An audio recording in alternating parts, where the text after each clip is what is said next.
Jumping jacks by himself, are you gonna join him? 27 men and women from around the world will meet in the heart of Central Virginia with the same goal.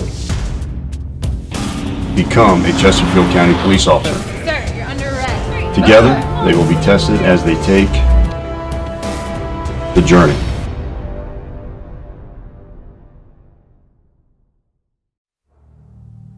The recruits' training is nearly complete. However, the next 2 weeks will test them like never before. Just to keep them separated and keep her away from whatever you... So Practical Week is a series of scenarios that goes over all the DCJS objectives that have a practical application that we need to get through before graduating the academy.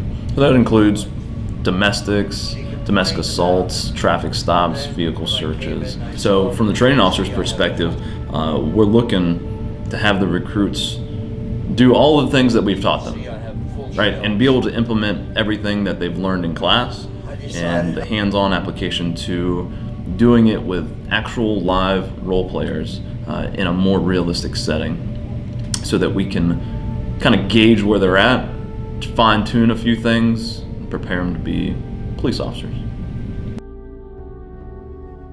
Practical testing, these scenarios were around for a long time. I've actually been a part of Practical Week for way longer than I've been a training officer here at the academy. And the scenarios were developed with DCJS objectives in mind. There are certain standards that we have to meet, certain things we have to teach, as well as either have them apply it in a written test or in a practical scenario.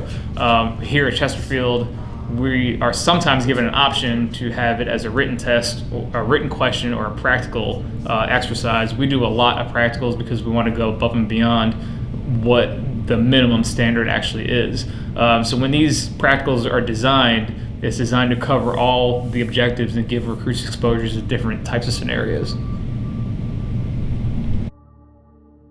So during Practical Week, when the recruit does something that would be an officer safety violation, the scenario is automatically failed. We won't let anyone pass if there's an officer safety violation. The reason for that is it's something that's not going to be tolerated because we don't know at what point in time we would ever come across a situation or some time where we would have to use all of our officers' safety to make sure that we go home and we make sure that everyone else goes home.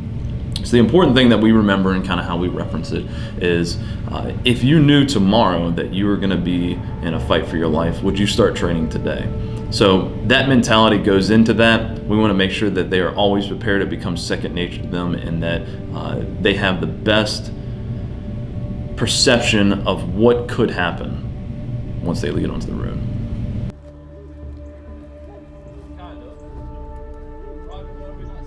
We do a lot of group corrective PT sessions, and the reason we do that is because this is a team effort, right? We're all in this together, really, as a police department, and they need to know right off the bat, very early in the academy, that if one person in the department does something wrong, right, something seriously wrong, it blackens the eye of the entire department, right, no matter what.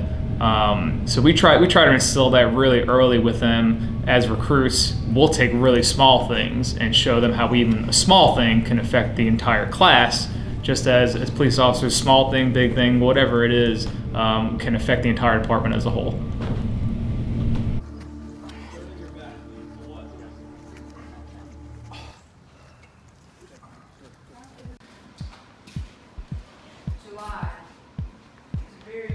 So the 73rd has finished their scenario week. They have proven to us that they can do the job. And I think that they are going to be fantastic at it. They have worked hard. They deserve everything that lies ahead of them. And I am excited to see how they are going to impact the community of Chesterfield County. They are the officers that the citizens deserve, and I'm excited to work side by side with them throughout their career. As a law enforcement officer, my fundamental duty is to serve the community, to safeguard lives and property. So once the recruits get past Practical Week as a training officer, we're already in that mentor role, right? So once they get through Practical Week, we really are just becoming their peers at that point. We're preparing them that once you graduate and get through FTO, you come back here and you hang out with us. You say hi to us. We're your friends at that point, right? We're your coworkers, we're your friends. We've seen you through and grow from a civilian to a police officer, and it's very rewarding to see where you've come from the first day to where you are when you graduate and you go into FTO. So, from the training officer aspect, once you get through practical week, it is extremely gratifying just to see the excitement on your face, to know, because we've been there, and it's just so much excitement that is happening at one time. For the 73rd Basic Academy, practical week and all of their academy testing is finally over. Stover, Jai, Byrne, and It's almost graduation day. The recruits are issued their first ever Chesterfield County Police vehicles. The department has a special surprise for recruit Kimmenauer. We'll see if we can find his daddy's car.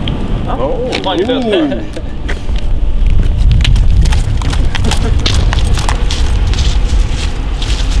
Crown Victoria. Used to be my dad's car, so it feels pretty cool, This one.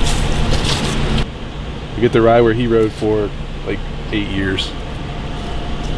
I just want to say thanks, Dad. Following your footsteps was always a dream.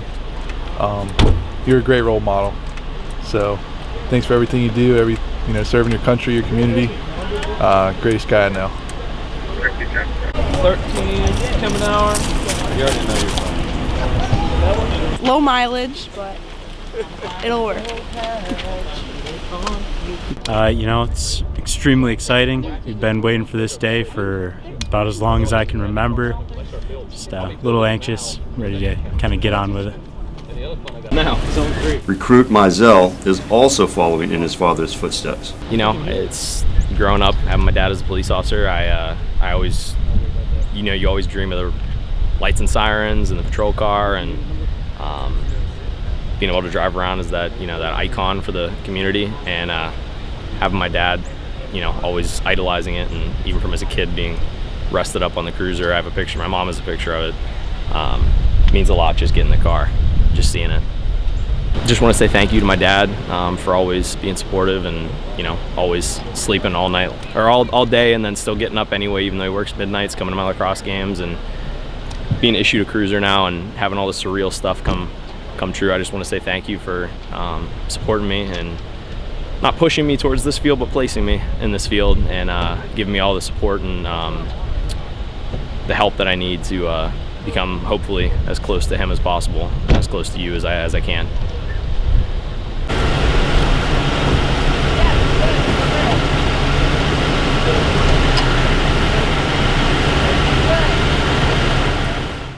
Just before graduating, the commanding officers of the Chesterfield County Police Department visit the class. They share their advice and experiences with them and review their expectations. Conceptualize. That mental storage filing cabinet that Colonel Hensley was talking about, that thing is very real. There will be things that you will see in this job that you will not be able to unsee. But the more that you're able to retain who you are now in terms of your hobbies, your associations, your faith, your fitness regimen, the longer you will be able to endure, the more strength you will have.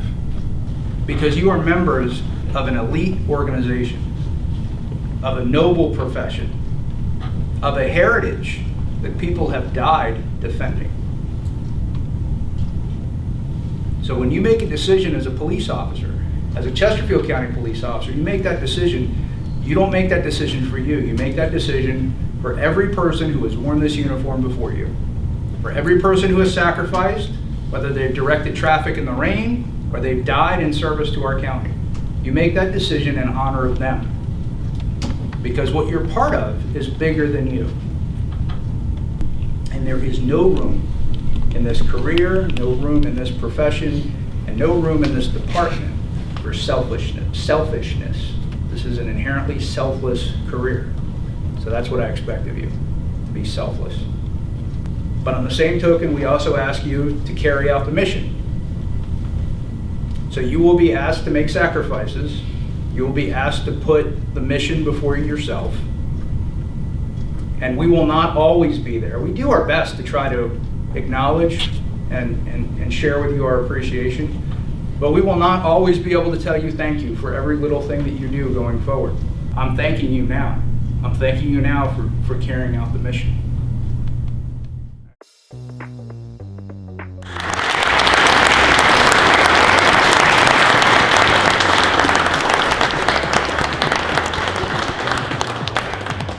Traditionally, the night before graduation is family night in Chesterfield County.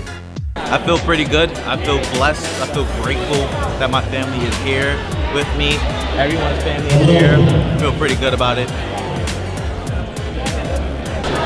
Having my family come down here, everyone getting together in the gym, eating dinner, chowing down, seeing the video at the end. Just a great experience.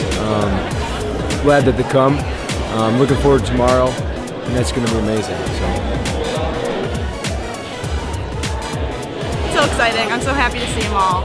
I don't know, it's like the best thing ever. And for them seeing the accomplishment, it's awesome. Couldn't be more happy. It is a celebration of a job well done and a welcome sight for the recruits. We're setting up for graduation. It's tomorrow. Pretty excited about that. And we're here to do graduation rehearsal, make sure everything looks good for tomorrow, practice code of ethics, make sure we all sound good and look good for tomorrow. Made it this far, excited to get out on the road, not have to worry about the academy and use everything we learned out on the road. For the 73rd Basic Academy, recruit training is over. Next time on the journey, you are cordially invited to attend the graduation ceremony of the 73rd Basic Academy.